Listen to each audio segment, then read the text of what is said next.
현대 사회에서 발생하는 문제들은 하루아침에 하늘에서 뚝 떨어진 것이 아닙니다. 오히려 오랫동안 누적된 원인이 현상으로 드러났거나 과거에도 빈번하게 등장했던 문제일 가능성이 크죠. 그리고 그런 문제라면 고전에서 답을 찾을 수 있습니다. 고전은 인류가 오랜 역사 속에서 깨달은 지혜를 집약한 궁극의 해결책이기 때문입니다. 실제로 세상을 살아가며 인류가 겪는 시련과 고난, 역경의 본질은 예나 지금이나 변함이 없습니다. 관자는 고전에 대해 다음과 같이 말한 바 있습니다. 오늘 의심되는 일이 있으면 옛 일을 살펴서 깨달으라. 오늘 영상에서는 고전에서 배우는 성공하고 싶다면 반드시 알아야 할 3가지를 알려드리겠습니다. 1. 지나침은 모자란 것만 못하다.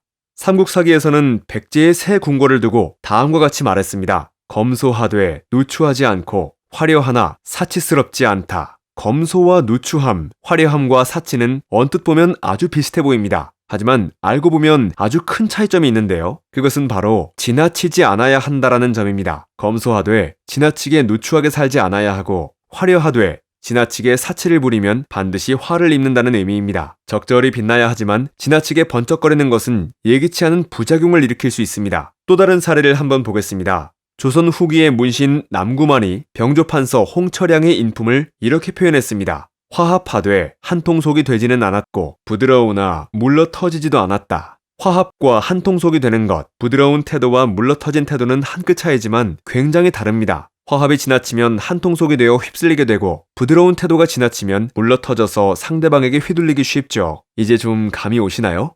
도덕경 21장에서는 이런 한 끗 차이를 두고 이렇게 말합니다. 반듯해도 남을 해치지 않고 청렴하되 남에게 상처 입히지 않으며 고다도 교만치 아니하고 빛나되 번쩍거리지 않는다. 반듯하고 청렴한 것은 좋지만 그로 인해 남을 해치거나 다른 사람에게 씻을 수 없는 상처를 주어서는 안 된다는 뜻입니다. 고듬은 자칫 교만을 부르기에 주의해야 하고 빛나는 존재가 되어야 하나 너무 번쩍거리면 꼭 뒤탈이 따르게 마련입니다. 사실 빛나기는 쉬워도 번쩍거리지 않기는 어렵습니다. 어떤 일에 성공했을 때 그것을 자랑스러워할 수는 있어도 우쭐대지 않기는 쉽지 않죠. 그래도 지나침을 항상 경계하면서 빛나되 번쩍거리지 않도록 분간을 잘해야 합니다. 방심하다가는 지나치게 누추해 보이거나 사치하거나 교만스러운 사람이 될 수 있다는 사실을 명심하시기 바랍니다. 무엇이든 지나침은 부족한 것만 못한 법입니다.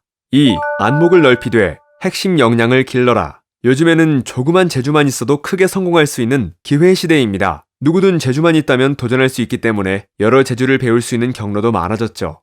그런데 잔재주가 많은 것이 과연 장점이 될까요? 안시가훈에는 이런 말이 나옵니다. 여러 가지를 조금씩 잘하는 것은 한 가지에 집중하는 이만 못하다. 날다람쥐는 5가지 재주가 있어도 기술을 이루지는 못한다. 날 줄은 알지만 지붕은 못 넘고 나무를 올라도 타고 넘지는 못하고 수영은 해도 골짜기는 못 건너고 굴을 파지만 제 몸은 못 감춘다면 재주가 많아도 소용이 없습니다. 날다람쥐가 이것저것 재주가 많아 시도할 수 있는 것 또한 많지만 정작 제대로 하는 것은 없다는 말이죠. 공자가어에는 이런 구절이 있습니다.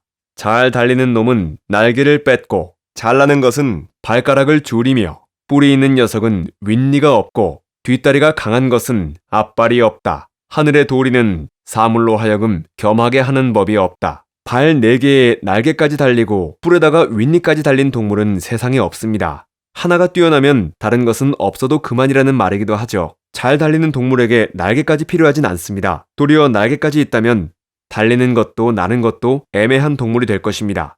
공부면 공부, 운동이면 운동, 못하는 게 없는 사람은 모두 부러워하는 선망의 대상입니다. 하지만 다재다능도 주전공이 있어야 빛을 발할 수 있습니다. 공연히 이것저것 건드리며 시도하다가는 죽도 밥도 되지 않는 상태가 되어버리기 때문입니다. 조그만 재주로도 성공할 수 있는 시대에서 살아남으려면 잔재주보다는 한 분야를 제대로 하는 역량이 더욱 빛을 발할 것입니다. 한 문으로 들어가 깊이 파면 모든 문이 다 열린다는 말처럼 균형 잡힌 안목으로 핵심 역량을 길러보세요. 깊게 파야 가뭄에도 마르지 않는 우물을 얻을 수 있답니다. 3. 세계 공부에서 쉽게 풀어내는 사람이 진정한 고수다. 어려운 말을 쓰고 복잡하게 설명하면 배움이 깊은 사람일까요? 사람들이 모르는 말을 쓰고 알아듣지 못하게 말한다고 해서 반드시 그 사람이 똑똑한 것은 아닙니다. 주자는 다음과 같은 말을 했습니다. 책을 읽으면서 크게 의심하면 크게 진보한다. 처음 읽을 때는 의심이 없다가 그 다음에 점점 의심이 생기고 중간에는 구절마다 의심이 들게 된다. 이런 것을 한 차례 거친 뒤에야 의심이 점차 풀어지고 두루 꿰어 하나로 통하게 된다. 이것이 바로 배움이다. 아무것도 아닌 것을 거창하게 말하는 것과 어려운 것을 쉽게 설명하는 능력은 명백하게 다릅니다. 사실 모르면 말이 꼬여서 내용이 어려워지고 잘 알면 모든 것이 명백함으로 쉬워지는데요. 언뜻 보면 어렵게 말하는 사람이 더 잘 아는 것처럼 보이죠. 논문도 마찬가지입니다. 초보자들은 각주가 많고 사설이 긴 반면 고수들은 전혀 힘들이지 않고도 핵심을 찌릅니다. 심입천출이라는 말이 있습니다. 깊이 들어가 얕게 나온다는 뜻인데요. 공부가 깊어야 설명이 간결하고 자기가 잘 알아야 남도 쉽게 이해한다는 말입니다. 한번 들어 알기 어려운 말은 옳은 말이 아닙니다. 제 속에 빈 것을 남들이 알아차릴까봐 말이 많아지는 것뿐이죠.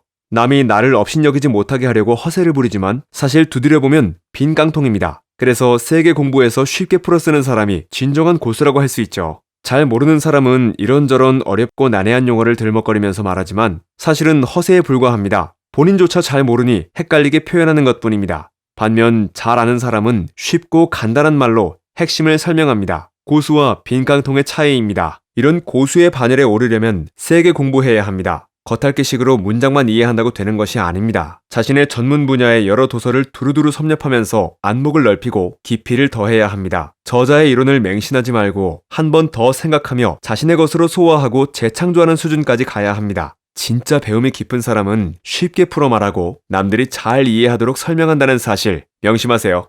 세상은 한 치 앞도 예측할 수 없을 정도로 빠르고 긴박하게 돌아갑니다. 그런데 사람들이 고민하거나 어려워하는 문제들은 2000년 전이나 지금이나 변하지 않습니다. 지금 우리가 고민하는 문제는 이미 과거의 지혜로운 성인들이 수십, 수백 번은 겪은 것이죠. 그래서 고전에서는 현재 우리가 하는 고민과 걱정이 이겨낼 수 없는 엄청난 것이 아니라는 사실을 말해줍니다. 그뿐만 아니라 고전에서는 옛 성인들이 그 상황을 어떻게 헤쳐나갔는지 지혜와 통찰력을 말해주기도 합니다. 그래서 성공한 리더들은 생존과 성공을 위한 전략을 고전에서 찾곤 하죠. 만약 미래가 보이지 않아 막막하다면, 지금 겪고 있는 시련과 고난의 해답이 보이지 않는다면 고전 속 옛 성인들의 지혜로운 해결책을 통해 잃어버린 길을 찾고 마음의 중심을 잡아 성공을 향해 차근차근 나아가시기 바랍니다.